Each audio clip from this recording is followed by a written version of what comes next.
Hello, welcome back to Otter Pop Culture. Today we're going over the seventh album of Demi Lovato called Dancing with the Devil, The Art of Starting Over. So this is a hefty album. A lot of songs in this, and even more songs in the deluxe and the ultra deluxe thing that's going on. And I pretty much listened to it all, but I feel like just the title was giving me a intuition that listening to the actual album without the extras is exactly what she wanted to, is actually the actual initial piece of art that she wanted to give, that she wanted to say everything she wanted to say in this album. I feel like the extra ones or more because of the singles and everything.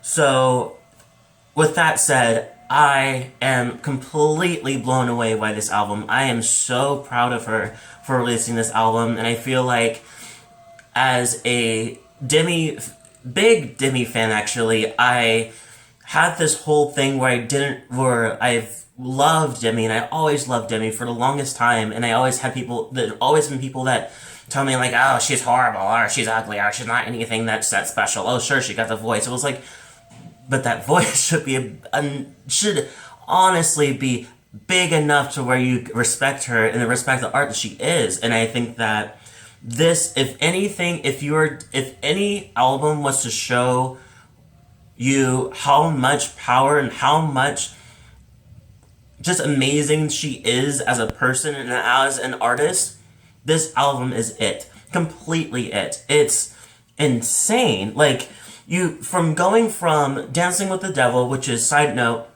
is a 4-part documentary that she did on YouTube. So, and I'm still at episode 1. I finished episode 1 and I was just like, let me take a breath. But, I definitely felt like in my head, I was like, let me listen to the album first, then getting to the documentary, because I feel like that would make it much more real for me. Or maybe that's in my head, I thought that was a good order to go in. But maybe it was the opposite. I don't know. But we're definitely going to go this way that I'm doing already. So I'm already here. So first of all, let's just talk about how well this album is written and how organized this album is. You know that I love a good organized album. I love a good storytell where you make things make sense throughout the whole album, and you end it with something right. You start it with a tone, and you stay on track with the point of your album. I love when albums do that. And that's exactly what she did. She started off with Dancing with the Devil, which is just a 4-song part. And so you get Anyone, Dancing with the Devil, I See You, Madison's Lullabye, and Intro. And I love that. And I was just completely stumped over the fact that there was an intro. And I was like, oh, intro at the 4th song? That's kind of awkward. But when you listen to it, you're like, okay, she's getting out the pieces of before she had an overdose. And during the time where during time that she's in the hospital and everything. And I love that. With Anyone, it's a few, which was performed for the very first time, and first time I've ever heard it, and I think everybody else too, was at the 62nd Grammys. She sang Anyone, and it's just such a beautiful song, crying for, like, a literal cry for help, looking for anyone that she looks to help her get through this dark time. Going into Dancing with the Devil, where it talks about kind of just how she was making up excuses for why she should drink more, and she deserves it. As she says, just a little bit of red wine, I'll be fine. I've been good. Don't I deserve it? And going into Tinfoil Remedies almost got the best of me, hinting on the heroin overdose, including in how that pretty much was nearly fatal. Like, she almost pretty much died. And it's just saying that out loud was just insane. Going to ICU, dancing, or Madison's Lullabye, which is a nod towards the direction where when she woke up from her overdose after being in the hospital and everything, she couldn't see. She was pretty much blind, and Madison, her younger sister, was there, and she not only couldn't see her, but she couldn't even recognize her voice.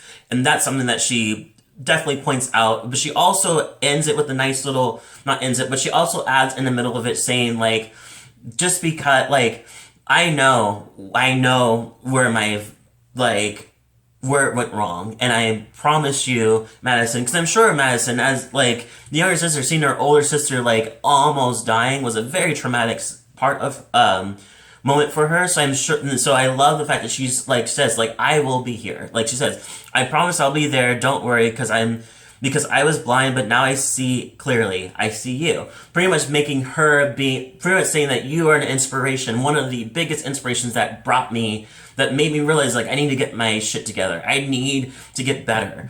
And then going into intro, oh my god, like, complete transition, because now we're moving into the art of starting over.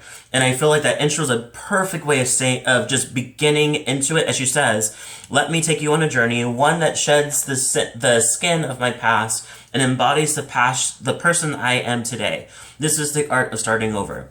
Going into the next song, which is another of my favorite songs, Art of Starting Over, where she talks about beginnings can be lonely, thank God I got me to hold me. Pretty much, I love the fact that she, in this whole direction, she's found, as we go on, we'll see more of it, but, like, she's found love from the support of her family, one, but also support of herself. Like, she finally is finding that self-worth that's inside of her that is going to be that she feels like it is enough for me to love me, you know?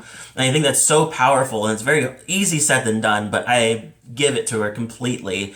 And she also takes a nod to hit her ex-fiance Max, and who pretty much she says, pretty much saying that in this whole space of doing this, of having to start over, and even looking back at the past of like, the things that happened because I wasn't well, was just like, I let him get deeper and under the surface, but it didn't take long to realize that the woman in me does not cry for a man who is a boy who doesn't deserve this.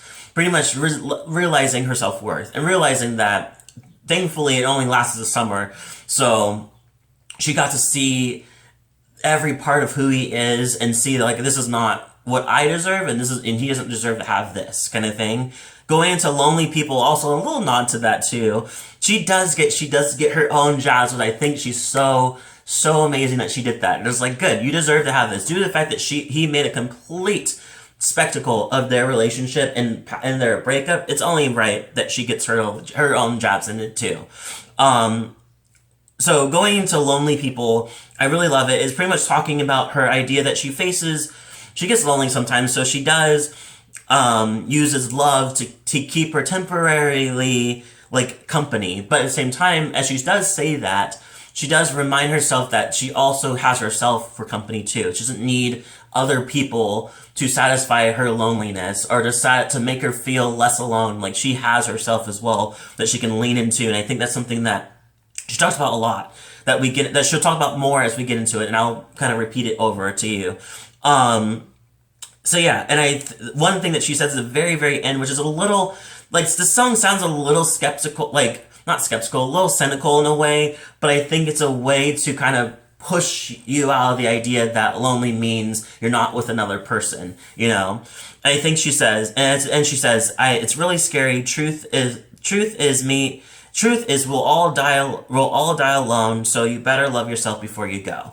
And I was like, wow, well, okay, that's a little cynical, but at the same time, there's a hope piece of it, so you better start loving yourself, because if you die without loving yourself, like, not that you're gonna regret it, but, like, maybe before you do, you're gonna regret it. It's like, fuck, I spent all this time, like, giving all my love to everybody else, but never really giving it to me, kind of thing. So it's beautiful that she said that.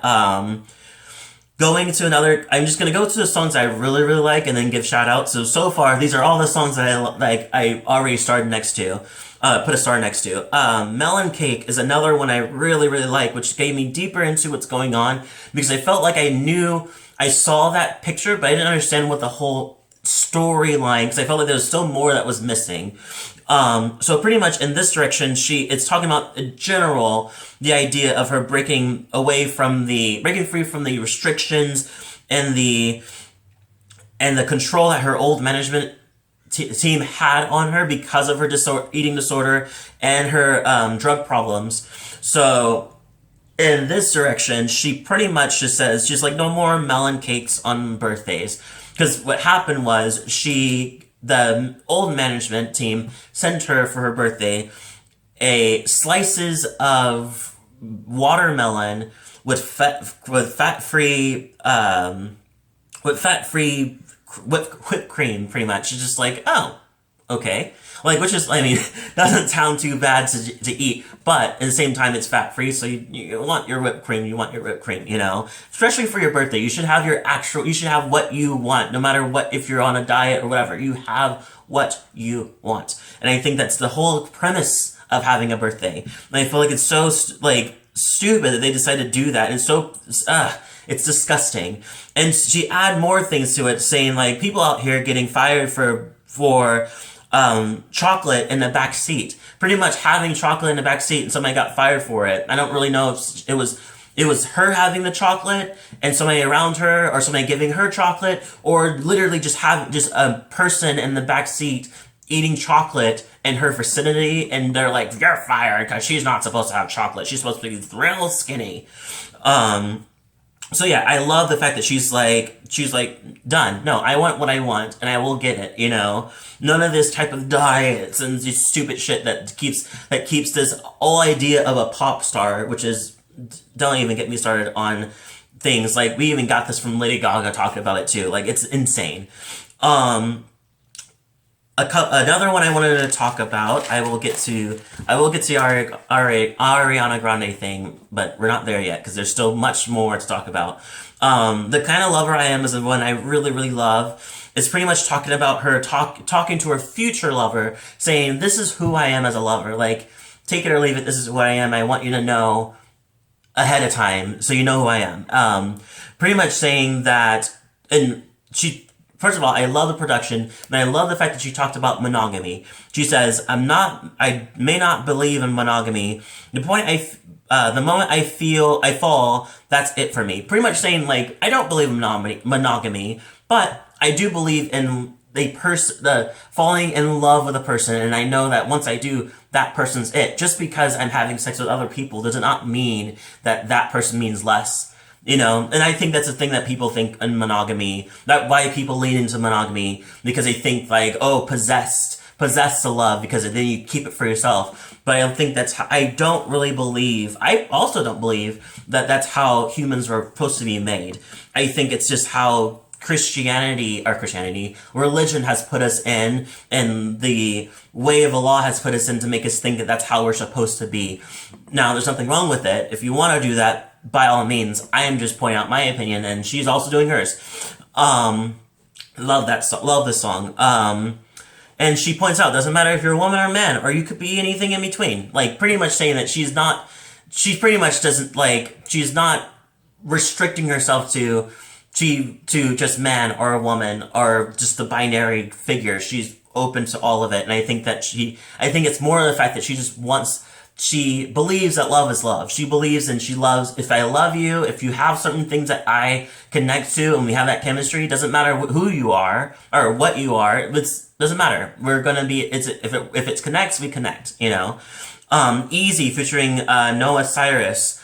Love this, love Noah Cyrus. I think she's doing a great job. I love her voice. I love that she still stands out away from Miley Cyrus, but she gives you a little tiny little twang that I love.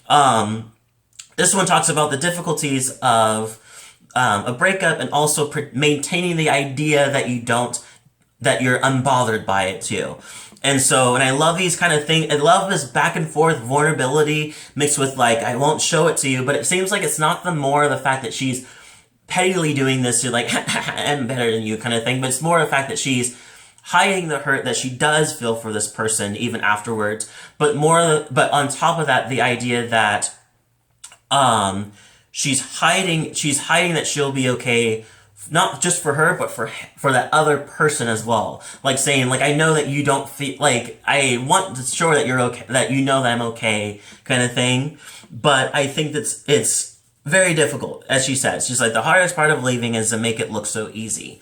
And then she kind of uses, like, some, like, metaphors, which I really love. Which she says, I'll leave through the gift shop. I'm taking all the souvenirs. Pretty much, I'm taking what I have. I'm taking what this relationship brought to me to remind me of this. But yeah, I'm leaving in that direction. I really love that. 15 minutes is great.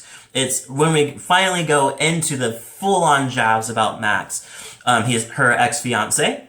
And pretty much talking about how you're looking for 15 minutes, and now I have 15 minutes to pack your shit or pack your stuff. I know that's what she said. I wish she said shit. Pack your shit, and you can come and get it.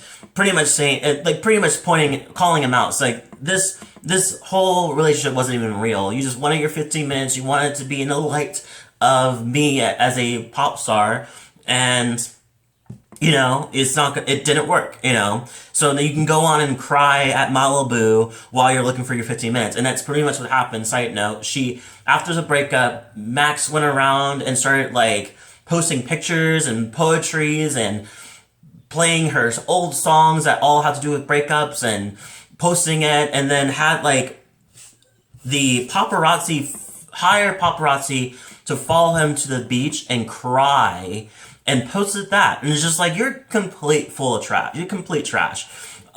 Just I guess to get more sympathy, to kind of let it last longer that he's really hurt. And just if you're really hurt, just fucking deal with it more, move on, don't fucking post about it. No one gives a shit. Especially how you treated her.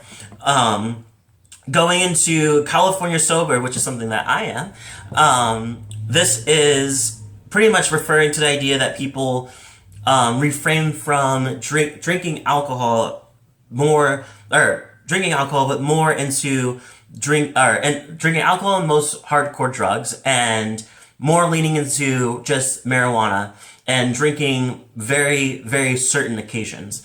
But not drinking but also when they do drink, they're not drinking to intoxication. They just, a little bit here and there. And I think that's pretty much what she's saying. And I think she kind of metaphors her way around pieces where she's like, the heavy heart is lifted and I found myself. And it's so beautiful. And I feel like it's pretty much in the same thing with me. I smoke marijuana and I don't drink, but I don't really drink as much. But I felt honestly, since marijuana, I barely even drink. I think I drink only a couple times a year now. Wow, it's kind of weird to say. But, yeah, so it's a really beautiful direction. I love the sound and everything's really nice. Butterfly is only right because she always puts a song about her father at the very end. It has to. It's only tradition. So I'm glad that she carried that tradition on. And I feel each time you see her father's song, it's exactly how she feels at that moment. And exactly as it goes, you see it grow. You see in the first beginning, she fucking just can't. She's hurting, and she's really, really hurting over the fact that her father completely ditched them and is not really there presently. And then there's the next one where she does feel like is trying to reach out, but she's not ready for it. She's not ready to kind of be around him. And there's a, Maybe Shouldn't Come Back was literally an amazing song, which she's sorry that I'm not sorry that I don't reply. You know why, kind of thing. And then going into Father, and then it seems over time she's kind of piecing each pieces and understanding her relationship with her father and coming to more terms about how she actually feels about him. And he passed away in 2013. And this song is actually reflecting to that, pretty much how she forgives him. She forgave him she wrote this full-on letter about how she actually feels about him, let it all come out. In the end of it, she forgives him because she says, I know because you lied and taught me about honesty. You left and gave me my loyalty. Pretty much learning off of what he did wrong to what she could do right better in that direction. Just he was a liar, or he completely left me. So now that teaches me that I know how that feels and it hurts. I will never do that to anybody else. And I think that's really, really powerful to kind of take some trauma and switch it around to make it more of a revolution, or make it more of a positive direction of an outcome of learning from it. And I think it's so beautiful. And lastly, the last song, Good Place, which I love, pretty much talks about her talking about how she feels like she's in the right place finally. But she still says there's still a lot to learn. I'm still learning more about myself, but I feel like I'm in the best place. I'm in a really good place right now. And what was the one I really wanted to point out? The quote. She says it took a whole lot of work, a whole lot of hurt, and a whole lot of grace, and now I'm in a good place. And another part I like, just like when I chose drugs over love, money over trust, till I found us. I love that. I just feel like she's just talking about how just like all this stuff wrapped around to herself, and I think that she finally found herself, and I think it's so beautiful. Nod to Met Him Last Night featuring Ariana Grande. It's okay. Like, I like the idea of the song, but I don't really feel I liked it. It was good. Wasn't crazy like anything. I wasn't expecting, and I wasn't really expecting that definitely off the album being so good. I was like, Ariana Grande could elevate it, but I don't think it needs to be elevated or anything. I think it was a good, decent song. But everything else in this album is so beautiful. I give it a 10 out of 10, clearly, easily. Leave a comment below, tell me what you thought. If you liked the album, let me know. If you didn't, what's wrong with you? Just kidding. If you like this video, hit the like button, hit the subscribe button, hit the notification button, and thank you so much for watching, and I'll see you in the next video.